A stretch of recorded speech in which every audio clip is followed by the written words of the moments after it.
Daniel একজন তরুণ খ্রিস্টান ধর্মযাজক। সদ্যই এক পুরনো গির্জায় কাজে যোগ দিয়েছেন। গির্জাটি ট্রান্সভিলিয়ার এক প্রত্যন্ত গ্রামে অবস্থিত, যেখানে গুটি কয়েক লোক বাস করে। চার্চের চারপাশে কুয়াশা জমে থাকে, যেন কোনো পুরনো গোপন রহস্য লুকিয়ে আছে সেখানে। কয়েকদিনের মধ্যে ড্যানিয়েল টের পেলেন প্রতিদিন রাত 3টা বাজলেই চার্চের বিশাল ক্রস কাঁপতে থাকে। একদিন রাতে ড্যানিয়েল সাহস করে উঠে দেখলেন এক বৃদ্ধা নারী, মুখ ঢাকা, হাতে কাঠের ক্রস ঘষে ঘষে কিছু বলছে।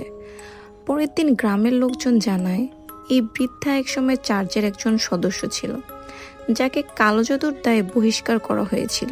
ড্যানিয়েল বিষয়টি গুরুত্ব না দিয়ে প্রার্থনা চালিয়ে যায়, কিন্তু এরপর থেকে তার শরীরে কালো দাগ দেখা দিতে থাকে। ঘুমের মধ্যে তিনি দেখতে পান এক ছোট্ট মেয়ে আগুনে পুড়ছে আর চিৎকার করছে, ক্রসের নিচে লুকাও, সে আসছে।